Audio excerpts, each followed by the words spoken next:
Hey guys, what's up? Welcome back to the channel. Sorry I haven't uploaded in a while, but I'll try to have a normal upload schedule from now on. Today, we're going to be taking a look at this $450 x58 gaming PC that I built with his Xeon W3680 into RX 480.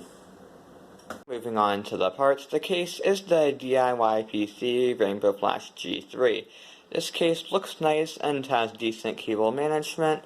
My main issue with it is the terrible airflow. The front fans intake directly into a solid front metal panel with no gap for airflow. The bottom fans intake directly into the power supply, and hard drive mounts also having very little airflow. The top of the case does have these perforated hexagon cutouts, but there is no fan mount and they don't help much for airflow either. The temps in this PC are still decent, but I was only able to get the Intel Xeon processor up to 4 GHz. The processor is a Xeon W3680, and for all testing in this video, it'll be overclocked to 4 GHz. It is cooled by the Cooler Master Hyper 212 Evo, which is basically the only CPU cooler at this price point. For RAM, we have 12 gigs of assorted DDR3 modules in a 6x2 configuration. These are just random sticks to add extra, and this is the only configuration I could get it to boot in and detect all the RAM. For the graphics card, we have the MSI Radeon RX 480 4GB reference version. This card performs good for an RX 480 and has decent temps at stock speeds. Overclocked, it gets pretty loud, but still keeps the GPU cool. For the motherboard, we have the MSI x58 Platinum SLI, which performs pretty normal for an x58 motherboard. And finally, we have a ADATA SU630 240 gig solid state drive. The total cost for me to build this PC was about $435. If you don't need any of the add-on cards such as Wi-Fi cards or USB cards that I did, it can total as low as $400. These are the BIOS settings I used for my overclocks. I had a base clock of 160 MHz for a core frequency of 4 GHz and a memory ratio of 5 for a DRAM frequency of 1600 MHz. These are the voltages I used to make these overclocks stable.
this video, is x58 still a good value?